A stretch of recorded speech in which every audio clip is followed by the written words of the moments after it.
Hello, എല്ലാവർക്കും നമസ്കാരം.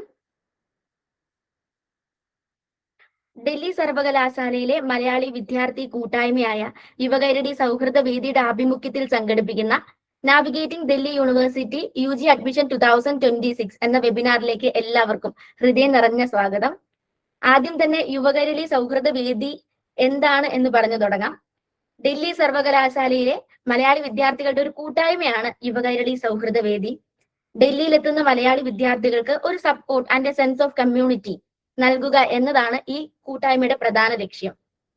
And Delhi യൂണിവേഴ്സിറ്റിയുടെ അഡ്മിഷൻ പ്രോസസ്, CSAS പ്രൊസീജിയർ പലർക്കും കുറച്ച് കൺഫ്യൂഷൻ ആയിരിക്കും.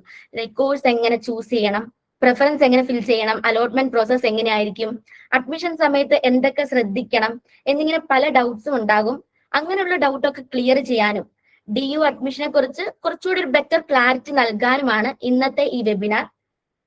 ഇന്ന് ഈ വെബിനാറിൽ പങ്കുചേരുന്ന എല്ലാ വിദ്യാർത്ഥികൾക്കും പാരന്റ്സിനും യുവകൈരളി സൗഹൃദ വേദിയുടെ പേരിൽ സ്നേഹപൂർവ്വം സ്വാഗതം ചെയ്യുന്നു. ആൻഡ് ഓൾസോ ആദ്യത്തെ 2 സ്പീക്കർ സെക്ഷനിലും നിങ്ങളുടെ മൈക്ക് മ്യൂട്ടഡ് ആയിരിക്കും. അവസാനത്തെ Q&A സെക്ഷൻ ഉണ്ടായിരിക്കും. ആ ഒരു റൗണ്ടിൽ നിങ്ങൾക്ക് നിങ്ങളുടെ ഡൗട്ട്സ് ആൻഡ് എവറിത്തിങ് നിങ്ങൾക്ക് റേസ് ചെയ്യാൻ പറ്റും. അപ്പം എല്ലാവരുടെയും മൈക്ക് അൺമ്യൂട്ട് ചെയ്യുന്നതായിരിക്കും. നിങ്ങൾക്കൊരു ചെറിയ ഇൻട്രൊഡക്ഷൻ തരാൻ വേണ്ടി യുവകൈരളി സൗഹൃദ വേദിയുടെ പ്രസിഡന്റ് ദേവബാലയെ ഞാൻ ക്ഷണിക്കുവാണ്. Devabala Hindu college political science graduate ആണ്. ഹലോ ഓൾ, നമസ്കാരം. നമ്മൾ ഇന്ന് ഈ വെബിനാർ ഹോസ്റ്റ് ചെയ്യുന്നത്, യുവകൈരളി സൗഹൃദവേദി ഇങ്ങനെ ഒരു വെബിനാർ ഹോസ്റ്റ് ചെയ്യുന്നതിന്റെ മെയിൻ ഒബ്ജക്റ്റീവ് എന്ന് പറയുന്നത്, നിങ്ങൾ എല്ലാവരും ഡൽഹി യൂണിവേഴ്സിറ്റിയിലേക്ക് അപ്ലൈ ചെയ്യാൻ പോകുന്ന ആളുകളാണ്. CUET ഒക്കെ കഴിഞ്ഞ് വെയിറ്റ് ചെയ്യുന്നു ഡൽഹി യൂണിവേഴ്സിറ്റിയിലേക്ക് ആപ്ലിക്കേഷൻ കൊടുക്കാൻ. സോ എല്ലാവർക്കും ഒരുപാട് ഡൗട്ട്സ് ഉണ്ടാവും, ഒരുപാട് ക്വസ്റ്റ്യൻസ് ഉണ്ടാവും. എങ്ങനെയാണ്, why should you apply to Delhi university? അത് ഫസ്റ്റ് ക്വസ്റ്റ്യൻ ആയിരിക്കും എല്ലാവരുടെയും. എന്തുകൊണ്ട് ഡൽഹി യൂണിവേഴ്സിറ്റി ഇത്ര ഹൈപ്ഡ് ആണ്, എന്തുകൊണ്ട് ഡൽഹി യൂണിവേഴ്സിറ്റിയിൽ അപ്ലൈ ചെയ്തത് വർത്ത് ദ വാല്യൂ ആണ് എന്നുള്ളത്. അതിന്റെ ഒപ്പം തന്നെ ഈ ഡൽഹി യൂണിവേഴ്സിറ്റിയിലേക്ക് എങ്ങനെ അപ്ലൈ ചെയ്യാം, അതായത് CSAS portal, common seat allocation system, CSASന്റെ ഒരു സിസ്റ്റമാണ് ഡൽഹി യൂണിവേഴ്സിറ്റിക്ക് ഉള്ളത്. ഡൽഹി യൂണിവേഴ്സിറ്റിയിലെ എല്ലാ കോളേജസിന്റെയും ആപ്ലിക്കേഷൻ ഒരുമിച്ചാണ്. അപ്പോൾ ഇതൊക്കെ ഭയങ്കര കൺഫ്യൂസിംഗ് ആയിരിക്കും. അൺലൈക്ക് അതർ യൂണിവേഴ്സിറ്റീസ്, ബാക്കിയുള്ള യൂണിവേഴ്സിറ്റീസിനും കൂടുതലും അപ്ലൈ ചെയ്യുമ്പോൾ ഒരൊറ്റ യൂണിവേഴ്സിറ്റി ക്യാമ്പസിലേക്കായിരിക്കും നിങ്ങൾ അപ്ലൈ ചെയ്യുക. ബട്ട് DUല് you apply to every college, like എല്ലാ കോളേജിലും ഒരുമിച്ചാണ് പോർട്ടൽ വർക്ക് ചെയ്യുന്നത്. അപ്പൊ അതുകൊണ്ട് ഈ സിസ്റ്റം, ഇതിന്റെ വർക്കിംഗ് എങ്ങനെയാണ്, ഇത് എല്ലാവർക്കും കുറെ പേർക്കെങ്കിലും കുറച്ച് കൺഫ്യൂസിംഗ് ആയിരിക്കും, കുറച്ച് ഡൗട്ട് ഉണ്ടാവും. അതുകൊണ്ടാണ് നമ്മൾ ഇങ്ങനെ ഒരു വെബിനാർ തന്നെ ഹോസ്റ്റ് ചെയ്ത് എല്ലാവരുടെയും ക്വസ്റ്റ്യൻസും എല്ലാവരുടെയും ക്വരീസും എല്ലാം അഡ്രസ് ചെയ്യാന്ന് വിചാരിച്ചത്. കാരണം നമ്മുടെ ഗ്രൂപ്പിൽ, അഡ്മിഷൻ ഹെൽപ്പ് ഡെസ്കിന്റെ ഗ്രൂപ്പിൽ ഒരുപാട് ക്വസ്റ്റ്യൻസ് ആൻഡ് ക്വരീസ് വരുന്നുണ്ടായിരുന്നു. So before moving on to the webinar, just Yuvakairali Sauhruda Vedi as an organization ഞാൻ ജസ്റ്റ് ഒന്ന് ഇൻട്രൊഡ്യൂസ് ചെയ്യാം, because that is the organization that is hosting today's webinar. അപ്പോൾ യുവകൈരളി സൗഹൃദ വേദി എന്ന് പറയുന്നത് ഡൽഹി യൂണിവേഴ്സിറ്റിയിലെ അല്ലെങ്കിൽ ഡൽഹിയിലെ യൂണിവേഴ്സിറ്റീസിലെ മലയാളി സ്റ്റുഡൻസിന്റെ ഒരു കമ്മ്യൂണിറ്റിയാണ്, ഒരു കളക്റ്റീവ് ആണ്. നമ്മുടെ മെയിൻ ഒബ്ജക്റ്റീവ് എന്ന് പറയുന്നത്, നമ്മളെല്ലാവരും നാട് വിട്ട് കേരളത്തിൽ നിന്ന് ഡൽഹിയിൽ പഠിക്കാൻ പോകുന്നവരാണ്. അപ്പോൾ വേറെ നാട്, വേറെ ഭാഷ, വേറെ കൾച്ചർ, നല്ല ഡിഫറെന്റ് ആണ് എല്ലാ കാര്യങ്ങളും. അപ്പൊ ആ ഒരു സമയത്ത് നമുക്ക് ആ ഒരു ഹോം സിക്നെസ് വരാതെ ആ ഒരു ഡൽഹിയിലെ ലൈഫിനെ നാവിഗേറ്റ് ചെയ്യാനും ഒപ്പം തന്നെ നാട്ടിലെ ആ ഒരു എക്സ്പീരിയൻസ് കിട്ടാനുമായിട്ട് ഒരു ബ്രിഡ്ജിങ് വർക്കാണ് ബേസിക്കലി യുവകൈരളി സൗഹൃദ വേദി ചെയ്യുന്നത്. അപ്പോ നമ്മൾ കൾച്ചറലി പറഞ്ഞു കഴിഞ്ഞാൽ നമ്മള് എന്താ പറയാ, ഓണാഘോഷം അങ്ങനെയുള്ള പല കൾച്ചറൽ ആക്ടിവിറ്റീസ് നടത്താറുണ്ട് over the year, whole academic ഇയറിൽ. കൂടാതെ തന്നെ അക്കാഡമിക് ഈവന്റ്സും ഇന്റലക്ച്വൽ ഡിസ്കഷൻസ് അങ്ങനത്തെ പരിപാടികളും നമ്മൾ കണ്ടക്ട് ചെയ്യാറുണ്ട്. അപ്പോൾ അക്കാഡമിക്സിന്റെ ഒപ്പം തന്നെ നമുക്ക് ആ ഒരു കൾച്ചറൽ എക്സ്പീരിയൻസ്, നാടിന്റെ ആ ഒരു ഇത് ഡൽഹിയിൽ എക്സ്പീരിയൻസ് ചെയ്യുക എന്നുള്ളതാണ് നമ്മൾ യുവകൈരളിയിലൂടെ മെയിൻലി ലക്ഷ്യമാക്കുന്നത് തന്നെ. സോ ഇന്നത്തെ വെബിനാർ മെയിൻലി ഫോക്കസ് ചെയ്യുന്നത് 2 സെഷനാണ്, as Reeba told. First session why DU matters. ആദ്യം പറഞ്ഞതുപോലെ തന്നെ ഡൽഹി യൂണിവേഴ്സിറ്റിയിൽ എന്തുകൊണ്ട് അപ്ലൈ ചെയ്യണം എന്നുള്ള ഒരു ഐഡിയ കിട്ടാൻ വേണ്ടിയിട്ടാണ് ഈ സെഷൻ. അത് ലീഡ് ചെയ്യുന്നത് ഡൽഹി യൂണിവേഴ്സിറ്റിയിലെ തന്നെ മോത്തിലാൽ കോളേജിൽ അസിസ്റ്റന്റ് പ്രൊഫസർ ആയിട്ടുള്ള ഡോക്ടർ ലാൽ സാർ ആണ്. ലാൽ സാർ നിങ്ങളുമായിട്ട് ഇന്ററാക്ട് ചെയ്യാൻ ഏറ്റവും ബെസ്റ്റ് ആളായിരിക്കും, ബിക്കോസ് സാർ വളരെ യങ് ആയിട്ടൊരു ടീച്ചറാണ് ഡൽഹി യൂണിവേഴ്സിറ്റിയിലെ. അപ്പോ നമുക്ക് നമ്മുടെ ഒരു ലെവലിൽ നിന്നുകൊണ്ട് എന്തുകൊണ്ട് നമ്മൾ ഡൽഹി യൂണിവേഴ്സിറ്റി അപ്ലൈ ചെയ്യണമെന്നും ഡൽഹി യൂണിവേഴ്സിറ്റി എങ്ങനെയാ വർക്ക് ചെയ്യുന്നതെന്നും അവരുടെ അക്കാഡമിക് സിസ്റ്റം എങ്ങനെയാണ്, അവിടുത്തെ അതർ ആക്ടിവിറ്റീസ്, അങ്ങനത്തെ കാര്യങ്ങളെ കുറിച്ചിട്ട് ഒരു കോംപ്രിഹെൻസീവ് ഐഡിയ തരാൻ ലാൽ സാറിന് പറ്റും എന്തായാലും നമുക്ക്. അപ്പൊ അതുകൊണ്ട് ലാൽ സാർ നമ്മളോട് ഇന്ററാക്ട് ചെയ്യാൻ ഇന്ന് ബെസ്റ്റ് ആയിട്ടുള്ള ആളാണ്. അപ്പോ ലാൽ സാറിന് ഞാൻ വെൽക്കം ചെയ്യുന്നു ഈ സെഷനിലേക്ക്. Also Lal sir national education policy ആയിട്ടും ഒക്കെ വളരെ ക്ലോസ്ലി വർക്ക് ചെയ്തിട്ടുള്ള ആളാണ്. MyNEP-യുടെ കോർഡിനേറ്റർ ആയിരുന്നു സർ 2020-24. ഒപ്പം തന്നെ ജവഹർലാൽ നെഹ്റു യൂണിവേഴ്സിറ്റിയിൽ PhD ഹോൾഡർ ആണ് ഹിസ്റ്ററിയിലെ ലാൽ സർ. അപ്പൊ ലാൽ സർ നമ്മളെ ഗൈഡ് ചെയ്യാൻ ബെസ്റ്റ് ആയിട്ടുള്ള ആളാണ്. അപ്പൊ ലാൽ സർ ആയിരിക്കും first session why do you matters നമ്മളുമായിട്ട് സംസാരിക്കാം. അത് കഴിഞ്ഞിട്ടുള്ള സെഷൻ നിങ്ങളുടെ തന്നെ ഒരു സീനിയർ കാശി ആയിരിക്കും ലീഡ് ചെയ്യുന്നത്. കാശിനാഥ് കിരോരിമൽ കോളേജിലെ സെക്കൻഡ് ഇയർ ഇക്കണോമിക്സ് സ്റ്റുഡന്റ് ആണ്. അപ്പോ ലാസ്റ്റ് ഇയർ ഇതേ പ്രോസസ്സിൽ കൂടെ വന്ന ആളുകളാണ് നമ്മൾ ഓരോരുത്തരും, കാശിയും അതെ. അപ്പോൾ നമുക്ക് ആക്ച്വലി അറിയാം എങ്ങനെയാണ് this process works and what will be the doubts U will have in your mind എന്നുള്ളത് വളരെ ക്ലിയർ ആയിട്ട് അറിയാം. അപ്പൊ കാശി ആയിരിക്കും സെക്കൻഡ് സെഷൻ ഹാൻഡിൽ ചെയ്യുക. കാശി നമുക്ക് navigating the common seat allocation system അതായിരിക്കും സംസാരിക്കുക. അപ്പോൾ എങ്ങനെയാണ് ആപ്ലിക്കേഷൻ കൊടുക്കേണ്ടത്, എങ്ങനെയാണ് പ്രിഫറൻസ് വെക്കേണ്ടത്, ഇക്കാര്യത്തെ ഡൗട്ട്സ് കാര്യങ്ങൾ, പിന്നെ എന്തൊക്കെ സർട്ടിഫിക്കറ്റ്സ് കാര്യങ്ങൾ നമുക്ക് വേണം DU-ലേക്ക് അപ്ലൈ ചെയ്യുമ്പോൾ, ആപ്ലിക്കേഷൻ ഓപ്പൺ ആവുന്നേ ഉള്ളൂ. അപ്പൊ അതിനു മുമ്പ് ഒരു കോംപ്രഹെൻസീവ് ഐഡിയ സെക്കൻഡ് സെഷനിൽ കാശി തരുന്നതായിരിക്കും. അപ്പോ ഈ 2 സെഷനോട് കൂടി നിങ്ങളുടെ മോസ്റ്റ്ലി ഡൗട്ട്സ് എല്ലാം ക്ലിയർഡ് ആയിരിക്കും. അത് കൂടാതെ തന്നെ ലാസ്റ്റ് നമ്മളൊരു Q&A സെഷനും കൂടി വയ്ക്കുന്നുണ്ട്. So there are students from Delhi യൂണിവേഴ്സിറ്റിയുടെ different colleges in this meeting. അപ്പോൾ എന്ത് ഡൗട്ട് ഉണ്ടെങ്കിലും ഓൾമോസ്റ്റ് എല്ലാ കോഴ്സിനും കുറെ കോളേജുകളിൽ നിന്നുള്ള സ്റ്റുഡൻസ് ഇതിലുണ്ട്. അപ്പൊ നിങ്ങളുടെ ഡൗട്ട്സും എല്ലാം ഇന്നത്തെ സെഷനിൽ അഡ്രസ് ചെയ്യുന്നതായിരിക്കും നമ്മൾ. അപ്പൊ എല്ലാവരും എന്താ പറയാ സെഷൻ ആദ്യം കേൾക്കും എന്ന് വിചാരിക്കുന്നു. ക്ലിയർ ആയിട്ട് കേൾക്കുക. അത് കഴിഞ്ഞിട്ട് എന്തെങ്കിലും ഡൗട്ട്സ് ഉണ്ടെങ്കിൽ ചാറ്റ് ബോക്സിൽ ഇടുക, അല്ലെങ്കിൽ ലാസ്റ്റ് നമ്മൾ മൈക്ക് ഓൺ ചെയ്ത് ക്വസ്റ്റ്യൻസ് ഡൗട്ട്സ് ചോദിക്കാനുള്ള ഒരു ഓപ്പർച്യൂണിറ്റി തരുന്നതായിരിക്കും. അപ്പോ ദാറ്റ്സ് ഇറ്റ്. അതാണ് ജസ്റ്റ് ഒരു brief introduction. Now will go with the webinar. Thank you Devabala. So ഇന്നത്തെ വെബിനാറിലെ ആദ്യത്തെ സ്പീക്കർ ഡോക്ടർ ലാൽകൃഷ്ണ സാറാണ്. സർ ഡൽഹി യൂണിവേഴ്സിറ്റിയിലെ മോത്തിലാൽ നെഹ്റു ഈവനിംഗ് കോളേജിലെ അസിസ്റ്റന്റ് പ്രൊഫസറായി വർക്ക് ചെയ്യുകയാണ്. So once again a warm welcome. Over to you sir. Hi Reeba, Devabala. യുവകേരളയുടെ എല്ലാ സംഘാടകർക്കും ആദ്യമേ ഞാൻ നന്ദി പറയാണ്. കാരണം ഡൽഹി യൂണിവേഴ്സിറ്റിയുടെ അഡ്മിഷൻ പ്രോസസ്സിനെ പറ്റി ഒരുപാട് ക്വസ്റ്റ്യൻസ്, ഒരുപാട് ഡൗട്ട് പൊതുവെ സ്റ്റുഡൻസിന് ഉണ്ടാവാറുണ്ട്. അത് അഡ്രസ് ചെയ്യുക എന്നുള്ളത് വളരെ ഒരു പ്രധാനപ്പെട്ട ഒരു കാര്യമാണ്. അത് കൃത്യമായ സമയത്ത് നിങ്ങൾ ചെയ്യുന്നു എന്നുള്ളതാണ് ഏറ്റവും പ്രധാനമായിട്ട് പറയേണ്ട കാര്യം. നിങ്ങൾ ഇതാണ് സമയം. ഈ സമയത്താണ് നമ്മൾ ഇവിടുത്തെ പ്രശ്നങ്ങളെ, ഈ അഡ്മിഷനുമായിട്ട് ബന്ധപ്പെട്ടിട്ടുണ്ടാവുന്ന ഡൗട്ടിനെ അഡ്രസ് ചെയ്യേണ്ടത്. നിങ്ങൾ അഡ്രസ് ചെയ്യാൻ കഴിഞ്ഞു, അത് വളരെ നല്ല കാര്യമാണ്. നിങ്ങൾ ചെയ്യുന്ന ഗൈഡൻസ്. എന്താണ് DU അല്ലെങ്കിൽ എന്തുകൊണ്ട് DU എന്നതിനെ പറ്റി പ്രത്യേകിച്ച് എനിക്ക് തോന്നുന്നില്ല അതിന് ഇപ്പൊ എൻ്റെ ഈ ഒരു വൈ DU എന്ന് പറയുന്ന ഒരു സെഷന് ഇപ്പോ അതിനൊരു ഇമ്പോർട്ടൻസ് ഉണ്ട് എന്നുള്ളത്. കാരണം എല്ലാവരും DU-വിനെ പറ്റി അറിഞ്ഞ് എന്തുകൊണ്ട് DU-ലേക്ക് അഡ്മിഷൻ എടുക്കണം എന്നറിഞ്ഞ് എല്ലാവരും ആപ്ലിക്കേഷൻ കൊടുത്ത് എക്സാം എഴുതി കഴിഞ്ഞിരിക്കുകയാണ്. സെൻട്രൽ യൂണിവേഴ്സിറ്റികളെ പറ്റി പറയുമ്പോൾ നമുക്കറിയാം, ഇന്ത്യയിലെ പ്രധാനമായിട്ടും സെൻട്രൽ ഗവൺമെന്റിന്റെ പ്രത്യേക പാർലമെന്റിന്റെ നിയമത്തോടു കൂടി ഉണ്ടായ യൂണിവേഴ്സിറ്റികളാണ് സെൻട്രൽ യൂണിവേഴ്സിറ്റികൾ. ഈ സെൻട്രൽ യൂണിവേഴ്സിറ്റികളിലെ ഏറ്റവും പ്രധാനപ്പെട്ട സെൻട്രൽ യൂണിവേഴ്സിറ്റിയാണ് ഡൽഹി യൂണിവേഴ്സിറ്റി. ഇന്ത്യയിലെ ഏറ്റവും വലിയ സെൻട്രൽ യൂണിവേഴ്സിറ്റിയാണ്. 1922 ഉണ്ടായിട്ടുള്ള 100 വർഷം കഴിഞ്ഞിട്ടുള്ള സെൻട്രൽ യൂണിവേഴ്സിറ്റിയാണ് നമ്മുടെ യൂണിവേഴ്സിറ്റി. ഇവിടെ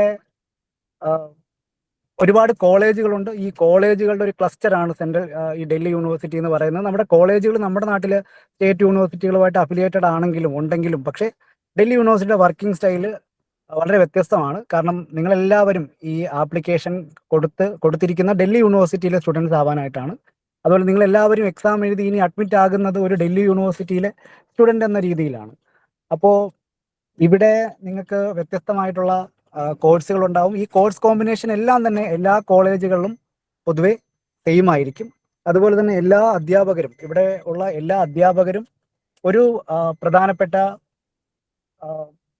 ഒരേ രീതിയിലുള്ള എക്സാമിനേഷൻ എഴുതി. ഇപ്പോൾ ഡൽഹി യൂണിവേഴ്സിറ്റിയിലെ അധ്യാപക നിയമനം ആണ് ഡൽഹി യൂണിവേഴ്സിറ്റിയെ ഏറ്റവും ഇമ്പോർട്ടൻ്റ് ആക്കുന്നത്. കാരണം ഡൽഹി യൂണിവേഴ്സിറ്റിയിലെ അധ്യാപക നിയമനം ഇന്ന് UPSCക്ക് ഈക്വൽ ആണ്. കാരണം UPSC ടെസ്റ്റ് പോലെ തന്നെ UPSCക്ക് 3 ലെയറാണ് ടെസ്റ്റ് എങ്കിൽ ഇവിടെ ഡൽഹി യൂണിവേഴ്സിറ്റിക്ക് 4 ലെയറാണ് ടെസ്റ്റ് എന്നുള്ളത്. ആദ്യത്തെ ടെസ്റ്റ് OMR എക്സാം ആണ്. അത് കഴിഞ്ഞിട്ട് സബ്ജക്റ്റീവ് എക്സാം ഉണ്ട്. അത് കഴിഞ്ഞിട്ട് ഒരു പ്രസന്റേഷൻ, പിന്നെ ഇന്റർവ്യൂ. ഇങ്ങനെ 4 ലെയർ ടെസ്റ്റ് കഴിഞ്ഞിട്ടാണ് ഡൽഹി യൂണിവേഴ്സിറ്റിയിൽ ഒരാൾക്ക് അധ്യാപകനാകാൻ കഴിയുന്നത്. അതുകൊണ്ടായിരിക്കാം ഒരുപക്ഷെ ഡൽഹി യൂണിവേഴ്സിറ്റിയുടെ ക്വാളിറ്റി ഇന്ന് ചർച്ചയാവുന്നതും അല്ലെങ്കിൽ ഡൽഹി യൂണിവേഴ്സിറ്റിക്ക് ഇത്രയൊരു ഡിമാൻഡ് വരുന്നതിനുള്ള ഒന്നാമത്തെ റീസൺ. രണ്ടാമത്തെ റീസൺ എന്ന് പറയുന്നത് ഡൽഹി യൂണിവേഴ്സിറ്റിയിലെ അപ്ഡേറ്റഡ് ആയിട്ടുള്ള സിലബസ് ആണ്.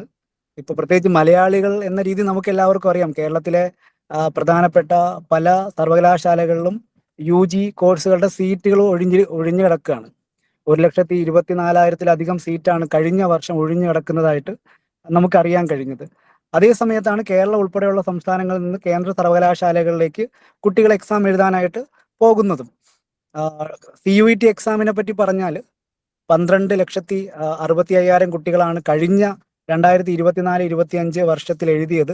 എന്നാൽ ഈ വർഷം അത് വീണ്ടും കൂടി 13 ലക്ഷത്തിലധികം കുട്ടികൾ എക്സാം എഴുതിയിട്ടുണ്ട് ഇപ്രാവശ്യം CUET എക്സാം.